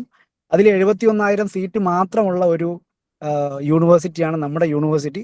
71,000 സീറ്റ് എന്നുള്ളത് വലിയ നമ്പറാണ്. പക്ഷേ 13 ലക്ഷം കുട്ടികൾ എഴുതുമ്പോൾ 71,000 എന്ന് പറയുന്നത് ഒരു കുഞ്ഞു നമ്പറാണ്. അപ്പോൾ 71,000 സീറ്റിന് വേണ്ടി 13 ലക്ഷം കുട്ടികൾ പരീക്ഷ എഴുതുന്ന ഒരു യൂണിവേഴ്സിറ്റിയാണ് ഡൽഹി യൂണിവേഴ്സിറ്റി എന്നുള്ളതാണ് വൈ ഡൽഹി യൂണിവേഴ്സിറ്റി മാറ്റർ എന്നതിന്റെ ഒന്നാമത്തെ ആൻസർ. അപ്പോൾ ഈ ഡിമാൻഡ് ഉള്ളത് കൊണ്ടാണ്, ഇത്രയേറെ ഡിമാൻഡ് ഉള്ളത് കൊണ്ടാണ് ഈ 13 ലക്ഷത്തിലധികം കുട്ടികൾ CUET എക്സാം എഴുതുകയും 71,000 സീറ്റ് മാത്രമുള്ള ഒരു യൂണിവേഴ്സിറ്റിക്ക് ഇത്രയും വലിയ ഡിമാൻഡ് വരികയും ചെയ്യുന്നു. ഇനി രണ്ടാമത്തെ ഒരു പ്രധാനപ്പെട്ട ഒരു കാര്യം, ഈ സെൻട്രൽ യൂണിവേഴ്സിറ്റികളെല്ലാം പൊതുവെ തന്നെ എല്ലാ സംസ്ഥാനങ്ങളിൽ നിന്നുള്ള കുട്ടികൾ പഠിക്കുന്ന യൂണിവേഴ്സിറ്റിയാണ്. ഡൽഹിയെ സംബന്ധിച്ച് അത്രയും ഡൈവേഴ്സ് ആയിട്ടുള്ള ഒരുപാട് സംസ്ഥാനങ്ങളിൽ നിന്ന്, ഇന്ത്യയിലെ ഏകദേശം എല്ലാ സംസ്ഥാനങ്ങളിൽ നിന്നുള്ള കുട്ടികൾ നിങ്ങളുടെ ക്ലാസ്സിൽ തന്നെ ഉണ്ടാകും. അപ്പോൾ നിങ്ങൾക്ക് ഏതെങ്കിലും ഒരു സംസ്ഥാനത്തെ പറ്റി പുസ്തകത്തിൽ നിന്ന് വായിക്കേണ്ട കാര്യം ഉണ്ടാവില്ല. കാരണം നിങ്ങളുടെ കൂട്ടുകാർ വരുന്നത് ആ സംസ്ഥാനങ്ങളിൽ നിന്നായിരിക്കും. അവിടെ നിങ്ങൾ ഈ പഠിക്കുന്ന 3 അല്ലെങ്കിൽ 4 വർഷത്തിനുള്ളിൽ തന്നെ അവരുടെ പല ആൾക്കാരുടെയും വീടുകളിൽ, ആ സ്റ്റേറ്റുകളിൽ പോകാനും സാധ്യതയുണ്ട്. അവരുടെ വീട്ടിൽ ഇപ്പോൾ നമ്മുടെ നാട്ടിലാവുമ്പോൾ, ഉദാഹരണത്തിന് ഞാൻ തിരുവനന്തപുരത്തുകാരനാണ്. ഞാൻ തിരുവനന്തപുരത്ത് ആറ്റിങ്ങലിലായിരുന്നു പഠിച്ചത്. അപ്പോൾ ഞങ്ങളുടെ നാട്ടിലുള്ള കൂട്ടുകാരുടെ ക്ലാസ്മേറ്റ് ആയിട്ടുള്ള ആൾക്കാരുടെ വീടുകളിലൊക്കെ പോകുമായിരുന്നു, അവിടെ കല്യാണം അല്ലെങ്കിൽ വീടിന്റെ പല ചടങ്ങുകളിലൊക്കെ ആയിട്ട്. ഇവിടെ ഇനി നിങ്ങൾ ഡൽഹി വന്നാൽ സ്വാഭാവികമായിട്ടും പോകാൻ പോകുന്ന പല സംസ്ഥാനങ്ങളിലായിരിക്കും. അങ്ങനെ പല ആൾക്കാരും നിങ്ങൾ ഈ പറയുന്ന ഇവിടെ ഈ പ്രോഗ്രാം സംഘടിപ്പിച്ചിട്ടുള്ള ആൾക്കാരുടെ സോഷ്യൽ മീഡിയ പ്രൊഫൈലൊക്കെ എടുത്ത് നോക്കിയാൽ അറിയാൻ പറ്റും അവർ ഏതൊക്കെ സ്റ്റേറ്റുകളിൽ സഞ്ചരിച്ചിട്ടുണ്ട്, അവരെത്രത്തോളം ഈ പറയുന്ന യാത്ര ചെയ്ത് തന്നെ എക്സ്പോഷർ ഉണ്ടാക്കിയിട്ടുണ്ട് എന്നുള്ളത്. ഇനി മറ്റൊരു കാര്യമാണ്, എല്ലാ ഈ പറയുന്ന സ്റ്റേറ്റിൽ നിന്നുള്ള കുട്ടികളുടെ റെപ്രസെന്റേഷൻ ഉണ്ട്. അതുപോലെ തന്നെ എല്ലാ സ്റ്റേറ്റിൽ നിന്നുള്ള കുട്ടികളുടെയും ആഘോഷങ്ങളും നമ്മളെല്ലാവരും ഒരുമിച്ച് ആഘോഷിക്കാറുണ്ട്. നമ്മൾ ഡൽഹിയിൽ ഹോളിയും ദീപാവലിയും അതുപോലെ തന്നെ ഓണവും ഒക്കെ തന്നെ ഒരുമിച്ച് എല്ലാ സ്റ്റേറ്റിലെ കുട്ടികളുമായിട്ട് നമ്മൾ ആഘോഷിക്കാറുണ്ട്. അപ്പം ഈ പഠിക്കുന്നത് മാത്രമല്ല, എക്സ്ട്രാ കരിക്കുലർ ആക്ടിവിറ്റീസ് ആവട്ടെ, ഫെസ്റ്റിവൽസ് ആവട്ടെ, എല്ലാത്തിലും നമ്മൾ ഒരേപോലെ തന്നെ പങ്കെടുക്കുകയും സംഘടിപ്പിക്കുകയും ചെയ്യാറുണ്ട്. അതിനൊക്കെയുള്ള അവസരം നമുക്ക് ഈ യൂണിവേഴ്സിറ്റിയിലുണ്ട്. അതുപോലെ ഈ സ്റ്റേറ്റ്, റീജിയൻ അങ്ങനെയുള്ള തന്നെ കൂട്ടായ്മകൾ ഇവിടെ വളരെ ആക്റ്റീവാണ്. ഇപ്പൊ നോർത്ത് ഈസ്റ്റ് കുട്ടികൾ അല്ലെങ്കിൽ സൗത്ത് ഇന്ത്യ എന്നുള്ള കുട്ടികൾ, ഇവരൊക്കെ തന്നെയുള്ള വളരെ സജീവമായിട്ടുള്ള കൂട്ടായ്മകൾ വളരെ സജീവമായിട്ട് ആക്റ്റീവാണ്. അപ്പം ഇവരെയൊക്കെ തന്നെ പ്രോഗ്രാമുകൾ നമുക്ക് ഒരു ഫസ്റ്റ് ഹാൻഡ് എക്സ്പീരിയൻസ് ആയിട്ട് നമുക്ക് കിട്ടുന്നുണ്ട്. ഇതൊക്കെ തന്നെ സത്യത്തിൽ UPSC ആഗ്രഹിക്കുന്ന കുട്ടികൾ, അല്ലെങ്കിൽ SSC ആഗ്രഹിക്കുന്ന കുട്ടികൾ, അല്ലെങ്കിൽ ഒരു നാഷണൽ ലെവലിലുള്ള എക്സാമിനേഷൻ ആഗ്രഹിക്കുന്ന കുട്ടികളൊക്കെ തന്നെയും അവരുടെ ഇന്റർവ്യൂവിനും അല്ലെങ്കിൽ അവരുടെ ഈ പറഞ്ഞ സബ്ജക്റ്റീവായിട്ടുള്ള എക്സാമുകൾക്കൊക്കെ തന്നെ ഈ എക്സ്പീരിയൻസ് അവർക്ക് ഇത് ഗുണപ്രദമായിരിക്കുമെന്നാണ് ഞാൻ വിചാരിക്കുന്നത്. അതുകൊണ്ടായിരിക്കാം ഇന്ന് ഇന്ത്യയിൽ ഏറ്റവും കൂടുതൽ UPSC കുട്ടികൾ പാസ്സാവുന്ന യൂണിവേഴ്സിറ്റി അത് ഡൽഹി യൂണിവേഴ്സിറ്റിയാണ്. കഴിഞ്ഞ വർഷം നമ്മുടെ യൂണിവേഴ്സിറ്റിയിൽ നിന്ന് മാത്രമായിട്ട് 78-ലധികം കുട്ടികളാണ് UPSC പാസ്സായത്. ഇന്ന് ഇന്ത്യയിലെ ഏറ്റവും വലിയ UPSC ഫാക്ടറി എന്നുള്ളത് ഡൽഹി യൂണിവേഴ്സിറ്റിയാണ്. അപ്പോൾ ഈ രീതിയിൽ എല്ലാ സ്റ്റേറ്റിൽ നിന്നുള്ള ഒരു ഫസ്റ്റ് ഹാൻഡ് എക്സ്പീരിയൻസ്, ഒപ്പം ഏറ്റവും മികച്ച അധ്യാപകരുടെ നിങ്ങൾക്ക് സർവീസ് ലഭ്യമാവുന്നു, ഒപ്പം ഏറ്റവും അപ്ഡേറ്റഡ് ആയിട്ടുള്ള കരിക്കുലം. ഇപ്പൊ NEP 2020-ലാണ് നിലവിൽ വന്നത്. അതിനുശേഷം ആദ്യമായിട്ട് NEP-യുടെ പല ഫീച്ചേഴ്സും, അത് ABC അക്കൗണ്ട് ആവട്ടെ, ഇന്നിപ്പോൾ കേരളത്തിൽ പഠിക്കുന്ന കുട്ടികൾക്കൊക്കെ തന്നെയും ABC അക്കൗണ്ട് ഉണ്ട്. അക്കാഡമിക് ബാങ്ക് ഓഫ് ക്രെഡിറ്റ് എന്നാണ് അതിന്റെ പൂർണ്ണമായിട്ടുള്ള പേര്. അപ്പോൾ ഈ ABC അക്കൗണ്ട് ആവട്ടെ, അങ്ങനെയുള്ള എല്ലാ NEP-യുടെയോ അല്ലെങ്കിൽ ഇന്ത്യയിലെ നടക്കുന്ന വിദ്യാഭ്യാസ മേഖലയിൽ നടക്കുന്ന എല്ലാ പരിഷ്കാരങ്ങളുടെയും ആദ്യമായിട്ട് അത് പരീക്ഷിക്കുന്നതും അല്ലെങ്കിൽ അത് നടപ്പിലാക്കുന്നതും വിജയകരമായിട്ട് പരീക്ഷിക്കുന്നതും ഒക്കെ തന്നെയും അത് ഡൽഹി യൂണിവേഴ്സിറ്റിയിലാണ്. അതുകൊണ്ട് തന്നെ നമ്മളായിരിക്കും ഈ ഡൽഹി യൂണിവേഴ്സിറ്റിയിലെ വിദ്യാർത്ഥികളും അധ്യാപകരുമായിരിക്കും ഇന്ത്യയിൽ നടക്കുന്ന എല്ലാ വിധത്തിലുള്ള വിദ്യാഭ്യാസ പരിഷ്കാരങ്ങളുടെയും ആദ്യത്തെ ഗുണഭോക്താക്കൾ. നമ്മൾ യൂണിവേഴ്സിറ്റിയിൽ അത് വിജയകരമായിട്ട് ഇംപ്ലിമെന്റ് ആയതിനു ശേഷമാണ് മറ്റു പല സംസ്ഥാനങ്ങളിലേക്കും അല്ലെങ്കിൽ മറ്റു പല യൂണിവേഴ്സിറ്റികളിലേക്കും തന്നെ ഇതൊക്കെ എത്തുന്നത്. അതുകൊണ്ട് തന്നെ നമ്മുടെ യൂണിവേഴ്സിറ്റിയുടെ സിലബസ് എന്നുള്ളത് വളരെ അപ്ഡേറ്റഡ് ആണ്. ഇപ്പോൾ കേരളത്തിൽ 4 വർഷം 4 വർഷത്തെ 4 ഇയർ ഇന്റഗ്രേറ്റഡ് ആയിട്ടുള്ള UG കോഴ്സുകൾ ഇംപ്ലിമെന്റ് ചെയ്യുകയുണ്ടായി. അത് എല്ലാ കോളേജുകളിലും അന്നത്തെ ബഹുമാനപ്പെട്ട മുഖ്യമന്ത്രി നേരിട്ട് അദ്ദേഹം വീഡിയോ കോൺഫറൻസിൽ വരികയും അദ്ദേഹം അത് ഇംപ്ലിമെന്റ് ചെയ്യുകയും ചെയ്തു. എന്നാൽ അതിനും വർഷങ്ങൾക്ക് മുമ്പ് തന്നെ ഡൽഹി യൂണിവേഴ്സിറ്റിയിൽ അത് ഇംപ്ലിമെന്റ് ചെയ്യുകയും നമ്മുടെ യൂണിവേഴ്സിറ്റിയിൽ അത് വിജയകരമായിട്ട് പൈലറ്റ് സ്റ്റഡി നടത്തുകയും ചെയ്തു. അപ്പോൾ ഇത് എല്ലാ പരിഷ്കാരങ്ങളും ആദ്യം വരുന്നത് ഡൽഹി യൂണിവേഴ്സിറ്റിയിലാണ്. ഒപ്പം നമ്മുടെ സിലബസ് നോക്കിയാലും അത് കാണാനായിട്ട് പറ്റും. നമുക്ക് ഏറ്റവും പരിഷ്കരിച്ച സിലബസ് ആണ്. പൊതുവേ ഈ അടുത്ത സമയത്തുള്ള പല ചർച്ചകളിലും നമ്മൾ കണ്ടു കേരളത്തിൽ എന്തുകൊണ്ടാണ് കേരളത്തിലെ വിദ്യാഭ്യാസ രംഗത്ത് ഒരു ഹയർ എഡ്യൂക്കേഷൻ രംഗത്ത് പിന്നിലേക്ക് പോകുന്നത്. ഏറ്റവും മികച്ച സ്കൂൾ എഡ്യൂക്കേഷൻ കിട്ടുമ്പോഴും എന്തുകൊണ്ടാണ് നമ്മുടെ കുട്ടികൾ ഹയർ എഡ്യൂക്കേഷനിൽ പിന്നിലേക്ക് പോകുന്നത്, അല്ലെങ്കിൽ എന്തുകൊണ്ടാണ് ഒരു ബ്രെയിൻ ഡ്രെയിൻ കേരളത്തിൽ നിന്ന് ഉണ്ടാകുന്നത് എന്ന് കണ്ടു. അതിൽ പല ആൾക്കാരും പറയുന്നത് ഇവിടുത്തെ സിലബസിനെ പറ്റിയാണ്. ഇവിടുത്തെ സിലബസ് അപ്ഡേറ്റ് ചെയ്യേണ്ട അല്ലെങ്കിൽ സിലബസ് പരിഷ്കരിക്കേണ്ടതിന്റെ ആവശ്യകതയെ പറ്റിയാണ്. എന്നാൽ ഡൽഹി യൂണിവേഴ്സിറ്റിയെ സംബന്ധിച്ച് അങ്ങനെ ഒരു ആവശ്യം ഒരു സമയത്ത് ഉയർന്നു വരത്തില്ല. കാരണം കാലാകാലങ്ങളിൽ ഇവിടെ നടക്കുന്ന റിസർച്ചിനനുസരിച്ച് ഏറ്റവും വളരെ പെട്ടെന്ന് തന്നെ ഇവിടെ ഡൽഹി യൂണിവേഴ്സിറ്റിയിൽ അല്ലെങ്കിൽ ഡൽഹി സെന്റർ ചെയ്തിട്ട് ഉള്ള കേന്ദ്ര സർവകലാശാലകളിലാണ് സിലബസ് പരിഷ്കരണം ആദ്യം നടക്കുന്നത്. അതുകൊണ്ട് തന്നെ നമ്മുടെ യൂണിവേഴ്സിറ്റിയിലെ സിലബസ് പരിഷ്കരിച്ചതാണ്. അതുകൊണ്ടാണ് ഈ പറയുന്ന നാഷണൽ ലെവൽ ഉള്ള എക്സാമുകൾക്ക് നമ്മുടെ കുട്ടികൾക്ക് ഏറ്റവും നന്നായിട്ട് നല്ല പ്രകടനം കാഴ്ചവെക്കാനായിട്ട് പറ്റുന്നതും. അതുമാത്രമല്ല, നമുക്കിപ്പോൾ യൂണിവേഴ്സിറ്റിയിൽ വാല്യൂ ആഡഡ് കോഴ്സുകൾ, അതുപോലെ തന്നെ സ്കിൽ എൻഹാൻസ് കോഴ്സുകൾ, സെക്ക് എന്നൊക്കെ പറയുന്ന കോഴ്സുകൾ നമ്മുടെ യൂണിവേഴ്സിറ്റി ഓൾറെഡി ഇംപ്ലിമെന്റ് ചെയ്ത് കഴിഞ്ഞു. അത് ഇനി എന്നാണ് കേരളത്തിലോ അല്ലെങ്കിൽ മറ്റ് സ്റ്റേറ്റ് യൂണിവേഴ്സിറ്റികളിലോ വരുന്നത് എന്ന് സത്യത്തിൽ ഇപ്പോൾ അറിയില്ല എനിക്ക് വ്യക്തിപരമായിട്ട്. കാരണം ഈ ഇംപ്ലിമെന്റ് ചെയ്യാനായിട്ട് ഇവിടെ ലേറ്റ് ആകും തോറും ഇവിടുത്തെ വിദ്യാർത്ഥികൾക്ക് അതിനുള്ള അവസരം, അതുകൊണ്ടുള്ള തൊഴിലവസരങ്ങളും അവർക്ക് ഇല്ലാണ്ടാവുകയാണ്. ആ ഓപ്പർച്യൂണിറ്റീസിൽ നിന്ന് അവർ മാറ്റി നിർത്തപ്പെടുകയാണ്. അപ്പോൾ ഇപ്പൊ ഡൽഹി യൂണിവേഴ്സിറ്റിയിലെ ഈ അല്ലെങ്കിൽ സെക്ക് കോമ്പിനേഷൻ പഠിച്ചിറങ്ങുന്ന ഒരു കുട്ടിയോട് ആണ് അത് പഠിക്കാത്ത കുട്ടികൾ കോമ്പീറ്റ് ചെയ്യേണ്ടി വരുന്നത്. അപ്പൊ അതുകൊണ്ട് എന്തുകൊണ്ടും ഈ പറയുന്ന സിലബസ് ആണെങ്കിൽ അല്ലെങ്കിൽ അധ്യാപകരാണെങ്കിൽ ഇനി അതും പോരാഞ്ഞിട്ട് ഫീ തന്നെ എടുത്താൽ, അത് ഏത് കോഴ്സ് എടുത്താലും നമുക്ക് ആ ഒരു വ്യത്യാസം കാണാനായിട്ട് പറ്റും. ഉദാഹരണത്തിന് ഏറ്റവും റീസെന്റ് ആയിട്ട് ഒരു പഠനം തന്നെ ഉണ്ടായിരുന്നു. സുപ്രീം കോടതിയിലെ 10ൽ 6 ജഡ്ജിമാരെടുത്താൽ അല്ല 10 ജഡ്ജിമാരെടുത്താൽ അതിൽ 6 പേരും ഡൽഹി യൂണിവേഴ്സിറ്റിയുടെ അലുമിനീസ് ആണ്. അവരേറ്റവും കുറഞ്ഞ ചിലവിൽ ലോ പഠിക്കുകയും എന്നിട്ട് അവര് നന്നായിട്ട് പ്രകടനം വയ്ക്കുകയും ചെയ്യുന്നു. അതേ സമയത്താണ് ഇന്ത്യയിലെ ഏറ്റവും കൂടുതൽ പണം കൊടുത്ത് പഠിക്കുന്ന ഈ ലോ ഇൻസ്റ്റിറ്റ്യൂട്ടുകൾ, അവിടെ നിന്നുള്ള കുട്ടികൾക്ക് ഡൽഹി യൂണിവേഴ്സിറ്റിയുടെ കുട്ടികൾക്കൊപ്പം പോലും അവർക്ക് പ്രകടനം കാഴ്ചവെക്കാൻ പറ്റുന്നില്ല എന്ന രീതിയിലുള്ള ഏറ്റവും റീസെന്റ് ആയിട്ടുള്ള ചില പഠനങ്ങളും ഒക്കെ തന്നെ റിപ്പോർട്ടൊക്കെ തന്നെ പുറത്തു വന്നിട്ടുണ്ടായിരുന്നു. അപ്പോൾ എന്തുകൊണ്ട് DU എന്ന് പറഞ്ഞാൽ വളരെ സിമ്പിൾ ആണ്. DUവിന്റെ റിസൾട്ടാണ് DU ആക്കുന്നത്, അല്ലെങ്കിൽ DUവിന് ഇത്ര ഡിമാൻഡ് ഉണ്ടാക്കുന്നത്. അത് UPSC ആവട്ടെ, മറ്റ് എക്സാമുകളാവട്ടെ, അല്ലെങ്കിൽ അത് ലോ മുതൽ അത് സ്റ്റേറ്റ് PSC ആവട്ടെ, അല്ലെങ്കിൽ സെൻട്രൽ നാഷണൽ ലെവലിൽ നടക്കുന്ന എക്സാമുകളാവട്ടെ, ഇവിടെയൊക്കെ തന്നെ കിട്ടുന്ന റിസൾട്ടാണ് നമ്മുടെ യൂണിവേഴ്സിറ്റിയെ നമ്പർ 1 ആക്കുന്നത്. ആ യൂണിവേഴ്സിറ്റിയിൽ നിന്നുള്ള ആ ഒരു നെറ്റ്വർക്ക്, അവിടെ നിന്നുള്ള അലുമിനീസിന്റെ ശക്തിയാണ് ഡൽഹി യൂണിവേഴ്സിറ്റിയെ മുന്നോട്ട് നയിക്കുന്നത്. അപ്പോൾ ആ നെറ്റ്വർക്കിലേക്കാണ് നിങ്ങളെ ക്ഷണിക്കുന്നത്. നിങ്ങളെല്ലാവരും ഡൽഹി യൂണിവേഴ്സിറ്റിയിലേക്ക് വരൂ. ഇവിടെ നമുക്ക് ഒരുമിച്ച് യുവകേരളി ഒരുപാട് അക്കാഡമിക് ആയിട്ടുള്ള വർക്കുകൾ അവർ ചെയ്യുന്നുണ്ട്. അതുപോലെ തന്നെ ഫെസ്റ്റിവൽസ് കണ്ടക്ട് ചെയ്യുന്നുണ്ട്. അപ്പം ഇതിലൊക്കെ തന്നെ നിങ്ങൾക്ക് പങ്കാളിയാവാനും പറ്റും. ഒപ്പം നിങ്ങൾക്ക് ഡൽഹി യൂണിവേഴ്സിറ്റിയുടെ ഒരു വലിയ നെറ്റ്വർക്കിലേക്ക് നിങ്ങൾക്ക് എത്താനും, ഡൽഹിയിലെ തന്നെ മറ്റു അവസരങ്ങൾ, ഡൽഹിയിൽ ഒരുപാട് അക്കാഡമിക് അവസരങ്ങളുള്ള ഒരു നാടാണ് ഡൽഹി. ഇവിടെ ഏത് വിഷയം പഠിക്കുന്ന ആൾക്കാർക്കും അവരുടെ അപ്പെക്സ് ബോഡി ഉള്ളത് ഇവിടെയാണ്.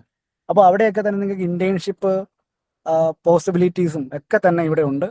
അപ്പോൾ ഈ രീതിയിൽ നിങ്ങൾക്ക് എല്ലാ രീതിയിലും പഠിക്കാനും നല്ല സർട്ടിഫിക്കറ്റ് നേടാനും, എക്സ്ട്രാ ഈ പറയുന്ന യൂണിവേഴ്സിറ്റിയുടെ സർട്ടിഫിക്കറ്റുകൾക്ക് പുറമെ നിങ്ങൾക്ക് മറ്റ് അവസരങ്ങളും, അത് ഇന്റേൺഷിപ്പ് ആവട്ടെ, അല്ലെങ്കിൽ നാഷണൽ സിമ്പോസിയങ്ങളാവട്ടെ, അല്ലെങ്കിൽ നാഷണൽ സെമിനാറുകളാവട്ടെ, ഇങ്ങനെയുള്ള അക്കാഡമിക് ഓപ്പർച്യൂണിറ്റീസിൽ പങ്കെടുക്കാൻ നിങ്ങൾക്ക് കഴിയും. ഒപ്പം DUവിൻ്റെ ക്യാമ്പസുകൾ വളരെ വൈബ്രൻ്റ് ആണ്. അവിടെ ഒരുപാട് സൊസൈറ്റികളുണ്ട്. അത് UPSC സൊസൈറ്റി തൊട്ട് നിങ്ങൾക്ക് നാട്ടിൽ തന്നെയുള്ള NSS, NCC പോലെയുള്ള സൊസൈറ്റികളൊക്കെ തന്നെ ഇവിടെ ആക്റ്റീവാണ്. ഒപ്പം എല്ലാ കോളേജുകളും അവർ സ്പോർട്സിനും ഒക്കെ തന്നെ ഇമ്പോർട്ടൻസ് കൊടുക്കുന്ന കോളേജുകളുണ്ട്. ഇത് നിങ്ങൾ ചൂസ് ചെയ്തിട്ട് നിങ്ങൾക്ക് ഏറ്റവും ഇഷ്ടപ്പെട്ട കോളേജിലേക്ക് നിങ്ങൾ അപ്ലൈ ചെയ്യൂ. നിങ്ങൾ വരൂ, പഠിക്കൂ. ഏറ്റവും നല്ലൊരു CV, ഏറ്റവും സ്ട്രോങ് ആയിട്ടുള്ള ഒരു CV നിങ്ങൾ ഉണ്ടാക്കി നിങ്ങൾക്ക് ഭാവിയിൽ നിങ്ങൾക്ക് നല്ലൊരു ജോലി കിട്ടുക, അല്ലെങ്കിൽ നിങ്ങൾക്ക് ഇഷ്ടപ്പെടുന്ന പാഷൻ, അല്ലെങ്കിൽ നിങ്ങൾക്ക് ഇഷ്ടപ്പെടുന്ന ഒരു പ്രൊഫഷനിൽ തിളങ്ങാനും നിങ്ങൾക്ക് കഴിയട്ടെ എന്ന് ആശംസിക്കുകയാണ്. ഒപ്പം കൃത്യമായ സമയത്ത് ഈ വിദ്യാർത്ഥികൾക്ക് അവരുടെ ഡൗട്ട് ക്ലിയർ ചെയ്യുന്നതിനുള്ള സെഷൻ കണ്ടക്ട് ചെയ്യുന്ന യുവകൈരളിക്ക് ഒരിക്കൽ കൂടി ഞാൻ നന്ദി പറയുകയാണ് എൻ്റെ ഭാഗത്തു നിന്ന്.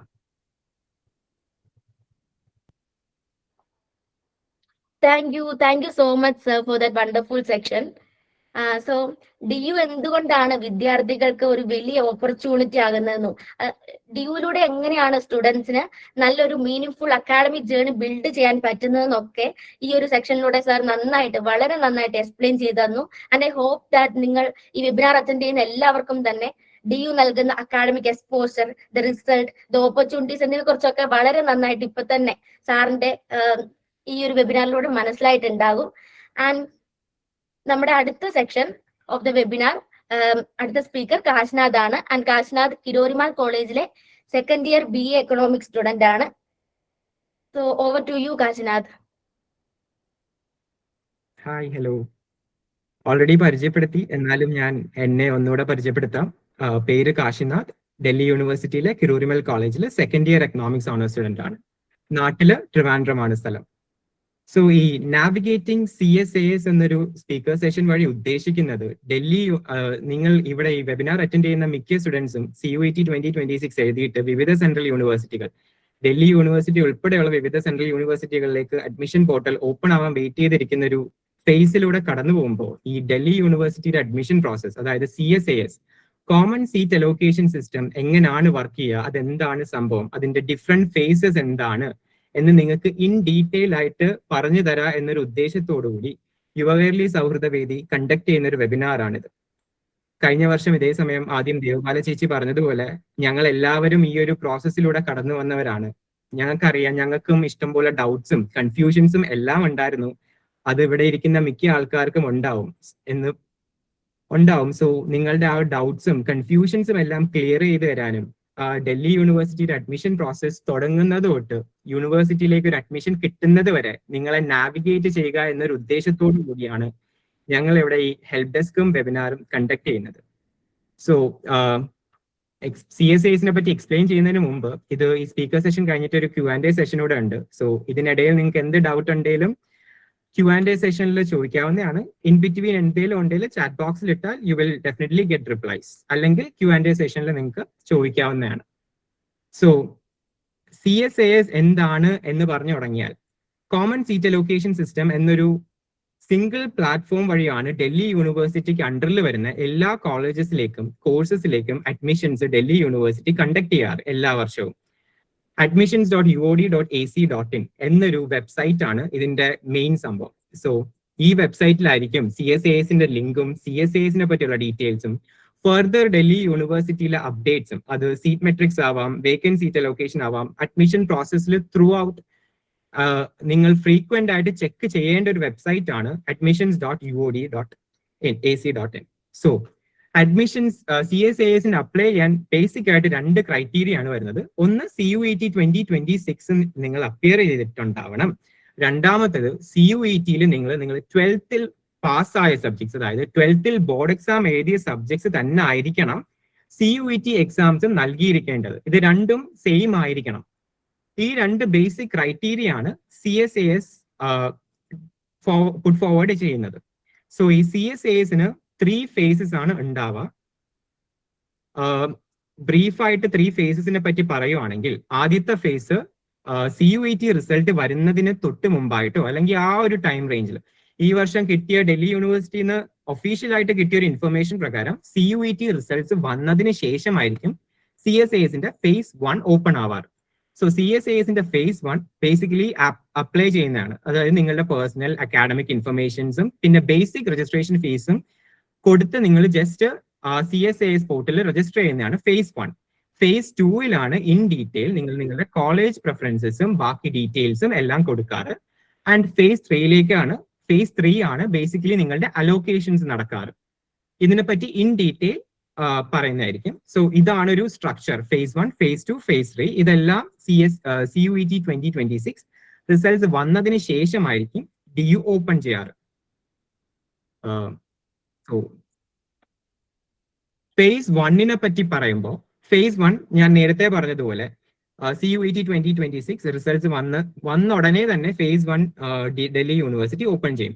സോ phase 1 ഓപ്പൺ ചെയ്യുമ്പോൾ നിങ്ങളുടെ CUETയിലെ ആപ്ലിക്കേഷൻ നമ്പറും പാസ്വേഡും വെച്ച് വേണം അവിടെ രജിസ്റ്റർ ചെയ്യാനായിട്ട്. അത് വന്നിട്ട് ഫസ്റ്റ് ഫേസിന്റെ അകത്ത് ബേസിക്കലി 5 സെക്ഷൻസ് ആയിരിക്കും ഉണ്ടാവുക. ഫസ്റ്റ് സെക്ഷൻ നിങ്ങളുടെ പേഴ്സണൽ ഡീറ്റെയിൽസ് ആയിരിക്കും. അതിൽ നിങ്ങളുടെ പേര്, email address, mobile number, father's നെയിമും മദേഴ്സ് നെയിമും CUETയിൽ നിന്ന് ഓട്ടോ ഇന്റഗ്രേറ്റഡ് ആയിരിക്കും. ഈ ഡീറ്റെയിൽസ് നിങ്ങൾക്ക് ചേഞ്ച് ചെയ്യാനും പറ്റില്ല, അതിൽ ഒരു മോഡിഫിക്കേഷൻ വരുത്താനും പറ്റില്ല. ബാക്കി പേഴ്സണൽ ഡീറ്റെയിൽസ്, അത് നിങ്ങളുടെ അഡ്രസ് ആവാം, കാറ്റഗറി ആവാം, അങ്ങനെ ബാക്കിയുള്ള പേഴ്സണൽ ഡീറ്റെയിൽസും ആയിരിക്കും ബാക്കി നിങ്ങൾക്ക് നിങ്ങളുടെ ഭാഗത്ത് നിന്ന് അവിടെ അപ്ഡേറ്റ് ചെയ്യേണ്ടതായിട്ട് വരാറ്. സെക്കൻഡ് സെക്ഷനിലേക്ക് വരുമ്പോൾ നിങ്ങളുടെ അക്കാഡമിക് സെക്ഷൻ ആണ്. അക്കാഡമിക് സെക്ഷൻ ബേസിക്കലി നിങ്ങളുടെ ക്ലാസ് 10ഉം ക്ലാസ് 12ലെയും മാർക്സും സ്കൂൾ ഡീറ്റെയിൽസും പാസ്സായ ബോർഡ് ഏതാണ് അങ്ങനത്തെ ഡീറ്റെയിൽസ് ആവും അക്കാഡമിക് സെക്ഷനിൽ നിങ്ങൾക്ക് അപ്ഡേറ്റ് ചെയ്യേണ്ടതായിട്ട് വരാം. പിന്നെ അടുത്ത സെക്ഷൻ എല്ലാവർക്കും മാൻഡേറ്ററി അല്ല, സ്പോർട്സ് കോട്ട അല്ലെങ്കിൽ ECA കോട്ടയിൽ അപ്ലൈ ചെയ്യുന്ന സ്റ്റുഡൻസിന് വേണ്ടി മാത്രമുള്ളതാണ് സ്പോർട്സ് അല്ലെങ്കിൽ ECA സെഷൻ. ഇപ്പൊ നിങ്ങൾ സ്പോർട്സ് കോട്ട ഡൽഹി യൂണിവേഴ്സിറ്റിയിലെ എല്ലാ കോളേജസിലും സ്പോർട്സ് അല്ലെങ്കിൽ ECA കോട്ടയിലേക്ക് സ്പെസിഫിക് സീറ്റ്സ് അലോക്കേറ്റഡ് ആണ്. ഈ സ്പെസിഫിക് കോട്ട സീറ്റ്സിലേക്ക് അപ്ലൈ ചെയ്യുന്ന ഒരു സ്റ്റുഡന്റിനും മാക്സിമം 3 കാറ്റഗറീസിലായിരിക്കും. ബോത്ത് സ്പോർട്സിലായിരുന്നാലും ECAയിലായിരുന്നാലും നിങ്ങൾക്ക് 3 കാറ്റഗറീസിലേക്ക് അപ്ലൈ ചെയ്യാം. ഇപ്പൊ സ്പോർട്സ് എടുക്കുകയാണെങ്കിൽ നിങ്ങൾക്ക് 3 സ്പോർട്സ് കാറ്റഗറിയിലേക്ക് അപ്ലൈ ചെയ്യാം. അതിന്റെ നിങ്ങളുടെ കയ്യിലുള്ളതിൽ ബെസ്റ്റ് ഓഫ് 3 സർട്ടിഫിക്കറ്റ്സും അവിടെ അപ്ലോഡ് ചെയ്യേണ്ടതായിട്ട് വരും. ECA കോട്ടയാണെങ്കിൽ സെയിം തിങ്, 3 ECA കാറ്റഗറിയിലേക്ക് നിങ്ങൾക്ക് അപ്ലൈ ചെയ്യാം. ആൻഡ് നിങ്ങളുടെ കയ്യിലുള്ളതിൽ ബെസ്റ്റ് ഓഫ് 5 സർട്ടിഫിക്കറ്റ്സ് ആവും അവിടെ അപ്ലോഡ് ചെയ്യേണ്ടതായിട്ട് വരാം. ഡൽഹി യൂണിവേഴ്സിറ്റിയിലെ സ്പോർട്സ് കോട്ടയ്ക്കകത്തും ECA കോട്ടയ്ക്കകത്തും കാറ്റഗറീസ് ഉണ്ട്. ഏതൊക്കെയാണ് ഡൽഹി യൂണിവേഴ്സിറ്റി വെക്കുന്ന സ്പോർട്സ് കാറ്റഗറീസ് അല്ലെങ്കിൽ ECA കാറ്റഗറീസ്, ഇതിന് ഇൻ ഡീറ്റെയിൽ ആയിട്ട് CSAS പോർട്ടൽ ഓപ്പൺ ചെയ്യുന്ന സമയത്ത് ഡൽഹി യൂണിവേഴ്സിറ്റി അവരുടെ ഒരു ബ്രൗസർ പുറത്തിറക്കും. ആ സൈറ്റിൽ തന്നെ കിട്ടും. അതിൽ ഇൻ ഡീറ്റെയിൽ ആയിട്ട് ഏതൊക്കെയാണ് സ്പോർട്സ് കാറ്റഗറീസ് അല്ലെങ്കിൽ ഏതൊക്കെയാണ് ECA കാറ്റഗറീസ് എന്ന് ഇൻ ഡീറ്റെയിൽ ആയിട്ട് ആ ബ്രൗസറിന്റെ അകത്ത് കൊടുത്തിട്ടുണ്ടാവും. അതാണ് സ്പോർട്സ് ആൻഡ് ECA സെക്ഷനെ പറ്റി ബേസിക്കലി ഉള്ളത്. പിന്നെ ഏറ്റവും ഇമ്പോർട്ടന്റ് ആയിട്ട് phase 1 ഒരു സെക്ഷനാണ് നിങ്ങളുടെ ഡോക്യുമെന്റ് അപ്ലോഡ് ചെയ്യാനുള്ള ഒരു പാർട്ട്. ഡോക്യുമെന്റ് അപ്ലോഡ് ചെയ്യാനുള്ള പാർട്ടിൽ നിങ്ങളുടെ ഫോട്ടോയും സിഗ്നേച്ചറും നിങ്ങൾ CUETക്ക് കൊടുത്ത സെയിം സാധനം ഓട്ടോ ഇന്റഗ്രേറ്റഡ് ആയിട്ട് അവിടെ ഉണ്ടാവും. അത് നിങ്ങൾക്ക് സെപ്പറേറ്റ് ആയിട്ട് അപ്ലോഡ് ചെയ്യേണ്ട ഒരു ആവശ്യകത അവിടെ വരുന്നില്ല. പിന്നെ നിങ്ങളുടെ പാർട്ടിൽ നിന്ന് അപ്ലോഡ് ചെയ്യേണ്ട 3 സംഭവങ്ങളാണ്. ഒന്ന് നിങ്ങളുടെ ക്ലാസ് 10ന്റെ പാസ് സർട്ടിഫിക്കറ്റ്, പിന്നെ നിങ്ങളുടെ ക്ലാസ് 12ന്റെ പാസ് സർട്ടിഫിക്കറ്റ്, അത് കഴിഞ്ഞിട്ട് നിങ്ങളുടെ കാറ്റഗറി സർട്ടിഫിക്കറ്റ്. ഇവിടെ ശ്രദ്ധിക്കേണ്ട ഒരു കാര്യം ഇതിന്റെ ഫയൽ സൈസ് ആണ്. മിനിമം 100 KB, മാക്സിമം 500 KB ഇതിനിടയ്ക്ക് നിൽക്കുന്ന ഒരു ഫയൽ സൈസ് വേണം. അത് JPG അല്ലെങ്കിൽ PNG ഫോർമാറ്റിൽ തന്നെ ആയിരിക്കണം. PDFോ വേറെ ഏത് ഫോർമാറ്റോ ഡൽഹി യൂണിവേഴ്സിറ്റി അക്സെപ്റ്റ് ചെയ്യാറില്ല. പിന്നെ കാറ്റഗറി സർട്ടിഫിക്കറ്റ് അപ്ലോഡ് ചെയ്യുന്ന സമയത്ത് ഡൽഹി യൂണിവേഴ്സിറ്റി സ്പെസിഫിക്കലി വെക്കുന്ന ഒരു ഡിമാൻഡ് ആണ് ഈ കാറ്റഗറി സർട്ടിഫിക്കറ്റ് 31 മാർച്ച് 2026 ശേഷം സെൻട്രൽ പർപ്പസിന് വേണ്ടി ഇഷ്യൂ ചെയ്തിട്ടുണ്ടായിട്ടുള്ള ഒരു കാറ്റഗറി സർട്ടിഫിക്കറ്റ് ആയിരിക്കണം. ഇവിടെ മിക്ക സ്റ്റുഡൻസിനും വരുന്നൊരു ഡൗട്ടാണ്, ഒരു കാറ്റഗറി സർട്ടിഫിക്കറ്റിന് 1 വർഷത്തെ വാലിഡിറ്റി ഉണ്ടല്ലോ, പിന്നെന്താ ഞങ്ങൾ CUETക്ക് അപ്ലോഡ് ചെയ്ത കാറ്റഗറി സർട്ടിഫിക്കറ്റ് വാലിഡ് ആവാത്തതെന്ന്.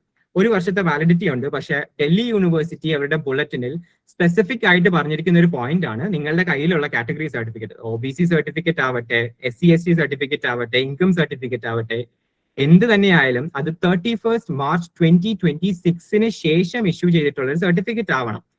അതിപ്പോ ലാസ്റ്റ് മിനിറ്റ് വരെ വെയിറ്റ് ചെയ്യേണ്ട ആവശ്യകത ഇല്ല. നിങ്ങൾക്ക് ഈ ആഴ്ചയോ CSAS തുടങ്ങുന്നതിന് മുമ്പ് ഒരു റീഇഷ്യൂ ചെയ്യാനോ അല്ലെങ്കിൽ ഒരു പുതിയ സർട്ടിഫിക്കറ്റിന് വേണമെങ്കിൽ അപ്ലൈ ചെയ്യാം. ഫേസ് 1ന്റെ ലാസ്റ്റ് പാർട്ടാണ് ഫീ പേയ്മെന്റ്. അതായത് ഒരു ബേസിക് രജിസ്ട്രേഷൻ ഫീസ് കൊടുക്കുക. അത് പേ ചെയ്യുന്നതോടുകൂടി നിങ്ങളുടെ ഫേസ് 1 അല്ലെങ്കിൽ നിങ്ങളുടെ ഒരു ഇനീഷ്യൽ അഡ്മിഷൻ പ്രോസസ്സ് അവിടെ കംപ്ലീറ്റ് ആവും. നിങ്ങളുടെ ബേസിക് ഡീറ്റെയിൽസ് എല്ലാം അവിടെ സേവ്ഡ് ആയിട്ടിരിക്കും. സോ ജനറൽ കാറ്റഗറി OBC അല്ലെങ്കിൽ EWSന് 250 റുപ്പീസും ബാക്കി SC ST അല്ലെങ്കിൽ ബാക്കി കാറ്റഗറീസിന് 100 റുപ്പീസുമാണ് വരാറ്. സോ അവിടെ ഫേസ് 1 എൻഡ് ചെയ്യുന്നതോടുകൂടി നിങ്ങളുടെ ഒരു ഇനിഷ്യൽ അഡ്മിഷൻ പ്രോസസ്സ് അവിടെ തീർക്കും. പിന്നെ ഒരു 2-3 ഡേയ്സ് അല്ലെങ്കിൽ within a week Delhi university അവിടെ ഫേസ് 2 ഓപ്പൺ ചെയ്യും. ഫേസ് 2 ഔട്ട് ഓഫ് 3 phases ഏറ്റവും ഇമ്പോർട്ടന്റ് ആയിട്ടുള്ള ഒരു ഫേസ് ആണ് ഫേസ് 2, ബിക്കോസ് ഇവിടെയാണ് നിങ്ങൾ നിങ്ങളുടെ കോളേജ് പ്രിഫറൻസസും എല്ലാം കൊടുക്കുക. സോ ഫേസ് 2ലെ ബേസിക് 2 തിങ്സ് ആണ്. ഒന്ന് സബ്ജക്ട് മാപ്പിംഗ്. ഞാൻ ആദ്യമേ പറഞ്ഞതുപോലെ ഡൽഹി യൂണിവേഴ്സിറ്റി പുട്ട് ഫോർവേഡ് ചെയ്യുന്നൊരു മാൻഡേറ്ററി കണ്ടീഷൻ ആണ്. നിങ്ങൾ 12th പാസ്സായ സബ്ജക്ട്സ് മാത്രമേ നിങ്ങൾ CUETക്ക് അപ്പിയർ ചെയ്യാൻ പാടുള്ളൂ. ആ സ്പെസിഫിക് പേപ്പേഴ്സ് തന്നെ ആയിരിക്കണം നിങ്ങൾ CUET എഴുതിയിട്ടുണ്ടാവേണ്ടത്. അതാണ് സബ്ജക്ട് മാപ്പിംഗ്. സോ അവിടെ നിങ്ങളിപ്പോൾ 12th ഹിസ്റ്ററി ആണെങ്കിൽ CUETക്ക് നിങ്ങൾ ഹിസ്റ്ററി കൊടുത്തിട്ടുണ്ടോ, ആ ഒരു സബ്ജക്ട് മാപ്പിംഗ് ആണ് അവിടെ നടക്കാറ്. പിന്നെ second thing is preference filling. Preference filling കൊണ്ട് ഉദ്ദേശിക്കുന്നത്, പ്രെഫറൻസ് ഫില്ലിംഗ് ബേസിക്കലി മീൻസ് ഒരു കോമ്പിനേഷൻ ആണ്. ഒരു സ്പെസിഫിക് കോളേജും ആ കോളേജിലെ ഒരു കോഴ്സും ആണ് ഒരു കോമ്പിനേഷൻ ആയിട്ട്. ഇങ്ങനെ ഒരു കോമ്പിനേഷൻ ഉണ്ടാക്കിയിട്ട് നിങ്ങൾ അത് നിങ്ങളുടെ ആവശ്യപ്രകാരം നിങ്ങൾക്ക് അത് പ്രയോറിറ്റൈസ് ചെയ്ത് ഒരു പ്രിഫറൻസ് ലിസ്റ്റ് ഉണ്ടാക്കാം. ആ ലിസ്റ്റിൽ എത്ര വേണോ പ്രിഫറൻസ് കൊടുക്കാം. 10 പ്രിഫറൻസ് കൊടുക്കാം, 50 ആവട്ടെ, 100 ആവട്ടെ, എത്ര വേണേലും പ്രിഫറൻസ് നിങ്ങൾക്ക് വെക്കാം. ഇവിടെ എക്സാമ്പിളിൽ തന്നേക്കുന്ന പോലെ ഹിന്ദു കോളേജ് പോൾ സയൻസ് അതാണ് ഫസ്റ്റ് പ്രിഫറൻസ് എങ്കിൽ സെക്കൻഡ് പ്രിഫറൻസ് ഹിന്ദു കോളേജിൽ തന്നെ ഹിസ്റ്ററി ഓണേഴ്സിന് കൊടുക്കാം. തേർഡ് പ്രിഫറൻസ് ഹാൻസ്ട്രച്ച് കോളേജിൽ പൊളിറ്റിക്കൽ സയൻസിന് കൊടുക്കാം.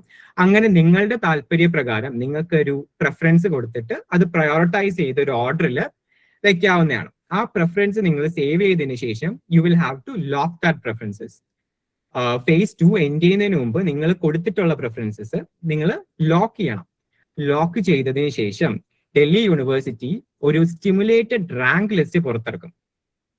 സ്റ്റിമുലേറ്റഡ് റാങ്ക് ലിസ്റ്റ് കൊണ്ട് ഉദ്ദേശിക്കുന്നത് നിങ്ങൾ കൊടുത്ത ഓരോ പ്രിഫറൻസസിനും അതിന് സബ്സിക്വന്റ് ആയിട്ട് നിങ്ങളുടെ റാങ്ക് എത്രയാണ്, CUETയിൽ നിങ്ങൾ സ്കോർ ചെയ്ത മാർക്ക് അനുസരിച്ച് ആ പ്രിഫറൻസസിന് നിങ്ങളുടെ റാങ്ക് എത്ര ആണ് എന്ന് പറയുന്ന ഒരു റാങ്ക് ലിസ്റ്റ് ആയിരിക്കും DU പബ്ലിഷ് ചെയ്യുക. ആ സ്റ്റിമുലേറ്റഡ് റാങ്ക് ലിസ്റ്റ് പബ്ലിഷ് ചെയ്യുന്നതിന് ശേഷം നിങ്ങൾക്ക് വേണേൽ നിങ്ങൾ കൊടുത്ത പ്രിഫറൻസസ് റാങ്ക് അനുസരിച്ച് റീഓർഡർ ചെയ്യാം, വേണേൽ പ്രിഫറൻസസ് ആഡ് ചെയ്യാം, അല്ലെങ്കിൽ ഡിലീറ്റ് ചെയ്യാം. യൂഷ്വലി അത് ചെയ്യേണ്ട ഒരു ആവശ്യകത വരുന്നില്ല. അത് നിങ്ങൾക്ക് വേണേൽ ചെയ്യാം, ബട്ട് അത് ചെയ്യാതെ ഒരു പ്രോപ്പർ പ്രിഫറൻസസ് തന്നെ സ്റ്റിക്ക് ഓൺ ചെയ്യുന്നതായിരിക്കും ഓൾവേസ് ബെറ്റർ. കാരണം ഈ സ്റ്റിമുലേറ്റഡ് റാങ്ക് ലിസ്റ്റ് എങ്ങനെ വേണേലും ചേഞ്ച് ചെയ്യാം ലാസ്റ്റ് അലോട്ട്മെന്റ് വരുമ്പോൾ. അതാണ് ഫേസ് 2. അത് കഴിഞ്ഞിട്ട് CSASന്റെ ഒരു ലാസ്റ്റ് ഫേസിലേക്ക് വരുമ്പോൾ, ഫേസ് 3ലേക്ക് വരുമ്പോൾ, ഫേസ് 3 ബേസിക്കലി ഒരു അലോക്കേഷൻ റൗണ്ട് ആണ്. ഇനിഷ്യലി ഈ ഫേസ് 2ലെ പ്രിഫറൻസസ് എല്ലാം കൊടുത്ത് സ്റ്റിമുലേറ്റഡ് റാങ്ക് ലിസ്റ്റും കഴിഞ്ഞിട്ട് ഒരു 1 വീക്കിനുള്ളിൽ നിങ്ങളുടെ ഫസ്റ്റ് അലോക്കേഷൻ വരും. അതാണ് ഫേസ് 3ന്റെ ബിഗിനിങ്. നിങ്ങൾക്ക് ആദ്യം ഒരു സ്പെസിഫിക് കോളേജിൽ നിങ്ങൾ കൊടുത്ത പ്രിഫറൻസസിൽ ഒരെണ്ണം നിങ്ങൾക്ക് പ്രൊവിഷണലി അലോക്കേറ്റഡ് ആയിട്ട് കിട്ടും. അത് കിട്ടിയതിന് ശേഷം നിങ്ങൾക്ക് 2 ഓപ്ഷൻസ് ആവും ഉണ്ടാവാം. ഒന്നെങ്കിൽ നിങ്ങൾക്ക് അപ്ഗ്രേഡ് കൊടുക്കാം, അല്ലെങ്കിൽ ഫ്രീസ് കൊടുക്കാം. ഫോർ എക്സാമ്പിൾ, നിങ്ങൾ അവിടെ ഫ്രീസ് കൊടുക്കുകയാണെങ്കിൽ, സപ്പോസ് നിങ്ങൾക്ക് നിങ്ങളുടെ 5th പ്രിഫറൻസ് ആണ് കിട്ടിയത്. നിങ്ങൾ പ്രിഫറൻസ് ഓർഡർ ചെയ്തതിൽ നിങ്ങൾക്ക് 5th പ്രിഫറൻസ് ഫോർ എക്സാമ്പിൾ കിറൂരിമൽ കോളേജിൽ ഹിസ്റ്ററി ഓണേഴ്സ് ആണ് കിട്ടിയത്. നിങ്ങൾക്ക് കിറൂരിമൽ കോളേജിൽ ഹിസ്റ്ററി ഓണേഴ്സ് തന്നെ പഠിച്ചാൽ മതി എന്നാണെങ്കിൽ നിങ്ങൾക്ക് അവിടെ ഫ്രീസ് കൊടുക്കാം. നിങ്ങൾക്ക് ഫീ പേയ്മെന്റ് നടത്തിയിട്ട് നിങ്ങൾക്ക് ആ കോളേജിൽ തന്നെ അഡ്മിഷൻ എടുക്കാം, നിങ്ങൾക്ക് അവിടെ കണ്ടിന്യൂ ചെയ്യാം. സെക്കൻഡ് ഓപ്ഷൻ ആണ് അപ്ഗ്രേഡ്. അപ്ഗ്രേഡ് കൊണ്ട് ഉദ്ദേശിക്കുന്നത്, നിങ്ങൾക്ക് ഞാൻ പറഞ്ഞതുപോലെ 5th പ്രിഫറൻസ് കിറൂരിമലിൽ ഹിസ്റ്ററി ഓണേഴ്സ് കിട്ടി. അതിന് മുകളിൽ നിങ്ങൾക്ക് ഹൻസ്ട്രാജ് കോളേജിൽ പൊളിറ്റിക്കൽ സയൻസ് വെച്ചിട്ടുണ്ട്, അതിന് മുകളിൽ ഹിന്ദു കോളേജിൽ കോഴ്സസ് വെച്ചിട്ടുണ്ട്. സോ ഇൻ കേസ് ഇപ്പോൾ നിങ്ങൾ ഫ്രീസിന് പകരം അവിടെ അപ്ഗ്രേഡ് ആണ് കൊടുക്കുന്നതെങ്കിൽ ഫർദർ അലോക്കേഷൻ റൗണ്ട്സ്, ഇത് ഫസ്റ്റ് റൗണ്ട് ഓഫ് അലോക്കേഷൻ ആണ്. ഡൽഹി യൂണിവേഴ്സിറ്റി 2, 3, 4 മാക്സിമം ഒരു 4 റൗണ്ട് ഓഫ് അലോക്കേഷൻ വരെ പോകാറുണ്ട് നോർമൽ കേസസ്. ഈ റൗണ്ട്സിൽ നിങ്ങളുടെ ഹയർ പ്രിഫറൻസസിൽ വേക്കൻറ്റ് സീറ്റ്സ് ഉണ്ടെങ്കിൽ, വേക്കൻറ്റ് സീറ്റ്സ് വരുവാണെങ്കിൽ നിങ്ങൾക്ക് ആ കോളേജിലേക്ക് അഡ്മിഷൻ കിട്ടും. സോ ഈ പ്രൊവിഷണലി ഒരു സീറ്റ് അലോക്കേറ്റ് ചെയ്തതിന് ശേഷം നിങ്ങൾക്ക് ഈ 2 ഓപ്ഷൻസ് ആണ് ഉള്ളത്, അപ്ഗ്രേഡ് അല്ലെങ്കിൽ ഫ്രീസ്. ഇതിൽ നിങ്ങൾക്ക് ഏതാണോ വേണ്ടത്, അപ്ഗ്രേഡ് ചെയ്യണമെങ്കിൽ അപ്ഗ്രേഡ് ചെയ്യാം, ഫ്രീസ് ചെയ്യണമെങ്കിൽ ഫ്രീസ് ചെയ്യാം. ഇത് കൊടുത്തതിന് ശേഷം അടുത്ത് വരുന്നൊരു ഇതാണ് ആ കോളേജിന്റെ ഈ ഫ്രീസ് അപ്ഗ്രേഡ് ചെയ്തതിനു ശേഷം 2 or 3 ഡേയ്സിൽ നിങ്ങളുടെ സർട്ടിഫിക്കറ്റ്സും നിങ്ങളുടെ ഡീറ്റെയിൽസ് എല്ലാം കോളേജ് ഓൺലൈൻ ആയിട്ട് അപ്രൂവ് ചെയ്യും.